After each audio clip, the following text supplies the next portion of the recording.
다윗이 왕이 된 이후에 블레셋과 전쟁을 합니다. 우리 다 배웠죠? 그리고 언약궤를 가지고 오고 오늘은 다윗이 한 세 번째 일, 크게 보면 다윗이 한 세 번째 일이 기록되어 있습니다.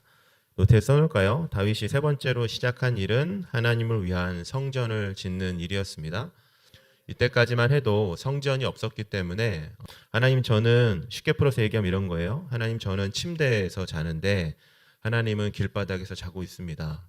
하나님 저는 좋은 곳에서 좋은 것을 먹는데 하나님은 길바닥에서 구걸하고 있습니다. 이런 의미로 다윗이 이 말을 했다는 겁니다. 다윗이 볼 때 남루한 허름한 텐트에서 계십니다 라는 말을 하면서 다윗이 성전을 짓겠다고 결정을 합니다. 그런데 이 말을 오늘 좀 생각을 해보려고 합니다. 이 말 안에는 다윗의 생각, 좀 넓게는 유대인들의 생각이 또 어떻게 보면 우리들의 생각도 포함되어 있는 말씀, 다윗의 말이라고 생각을 합니다. 왜냐하면 이 말은 다윗의 어떤 세계관, 다윗이 어떻게 하나님을 생각하고 있는지를 보여주는 말씀이기 때문에 그렇습니다. 노트에 써놓읍시다. 다윗은 성전에 하나님을 모시려고 했지만 여러분 결론부터 먼저 얘기하면 이런 겁니다. 하나님은 성전에만 계시는 분이 아니라는 거죠. 우리는 이제 밥을 안 먹으면 배고프고 또 잠을 안 자면 피곤하지만 성경 어디를 봐도 하나님이 배고프셨다, 하나님이 잘 곳이 없으셨다, 하나님이 피곤하셨다라는 말씀은 사실 기록되어 있지 않습니다. 은유적으로 기록되어 있다 하더라도 그것이 사실이 아니라는 것을 우리가 성경을 통해서 알게 되죠. 왜냐하면 하나님은 우리와 다른 창조주 하나님이시기 때문에 우리처럼 배고프거나 졸리거나 이런 어떤 우리가 가지고 있는 피조물의 한계를 하나님은 가지고 계시지 않다. 이것이 성경을 통해서 우리가 또 수업 시간을 통해서 날마다 배우는 것이라고 생각을 합니다. 이 말씀 한번 노란색 말씀 한번 같이 읽어볼게요, 여러분. 앞에 말씀 봅니다. 시작. 나 주의 말이다. 하늘과 땅 어디를 가나 내가 없는 곳이 없다. 이 채플에 하나님이 계십니다. 동의하시면 아멘. 그죠? 교실엔 하나님이 계시나요, 여러분? 중학교인가요? 어떤 반에 가서 이런 퀴즈 아닌 퀴즈, 배틀 아닌 배틀을 한 적이 있는데 여러분이 한번 대답해 보세요. 노래방에 하나님 계실까요, 안 계실까요? 하나님의 18번은 뭔 것 같아요, 그러면? PC방에 하나님 계실까요, 안 계실까요? 여러분 그러진 않겠지만 죄가 가득한 곳에서도 하나님이 계실까요, 안 계실까요? 성경은 어디에나 하나님이 계신다.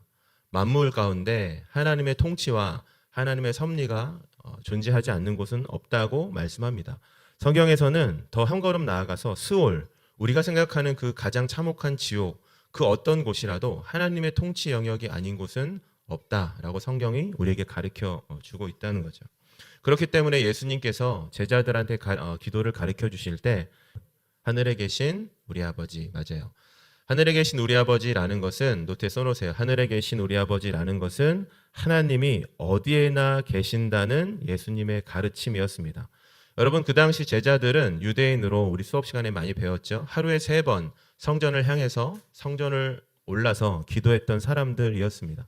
그 사람들은 제자들은 기도를 모르는 사람들이 아니었고 태어나면서부터 그 성인이 되고 죽는 그 순간까지 유대인들에게 기도를 떼어놓을 수 있는 일들은 없다는 것을 우리가 알고 있죠. 그런데 예수님이 그들한테 가르쳐 주신 거예요. 기도를. 얘들아 너희가 성전에 올라서 기도를 하지만 성전을 향해서 기도를 하지만 성전에만 하나님이 계신 것이 절대로 아니다. 하나님 어디 계신 분이라고? 하늘에 계신 분이라고.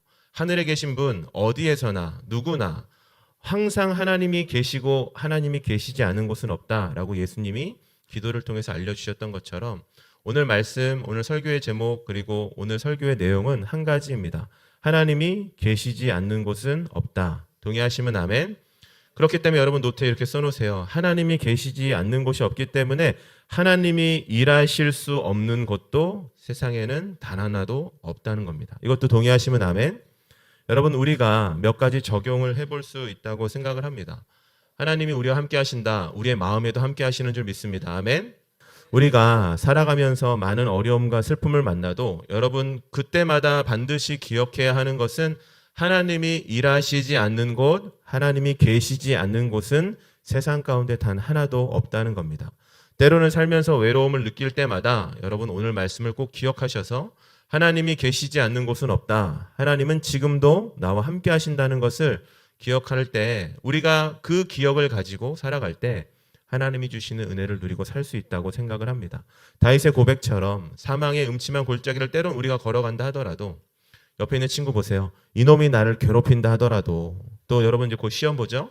시험 볼 때 기세등등하게 펜을 들고 시험 문제를 풀었지만 1번부터 막히는 나를 보게 된다 하더라도 어떤 상황이 온다 하더라도 여러분 오늘부터 기도하고 놓치지 말아야 되는 것은 하나님이 계시지 않는 곳은 없다.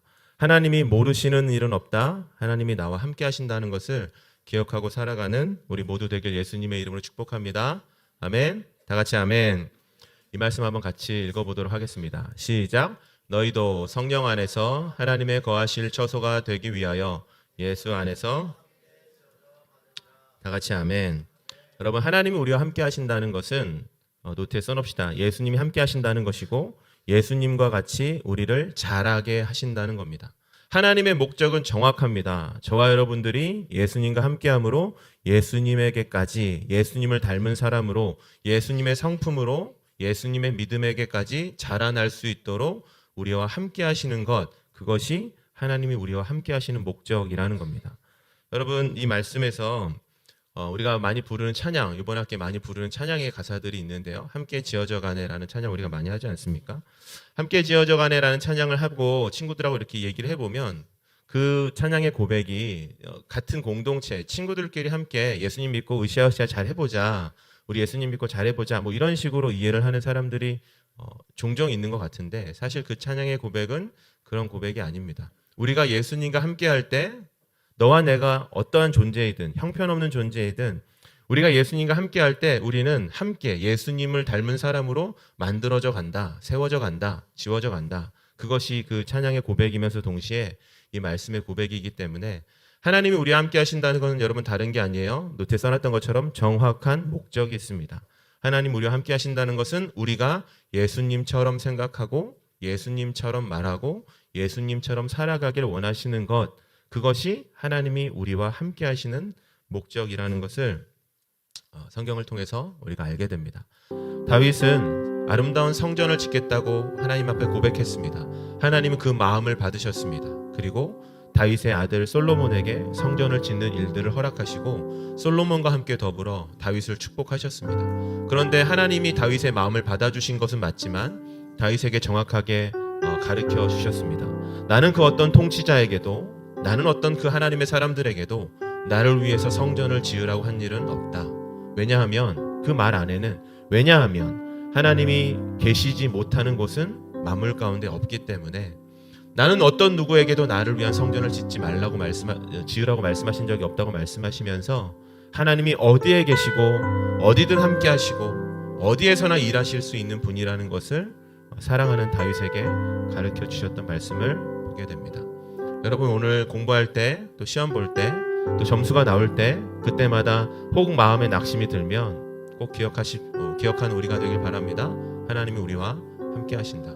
오늘 설교 제목 임마누엘은 그 의미입니다. 노트에 써놓으세요. 임마누엘은 하나님이 우리와 함께 하신다.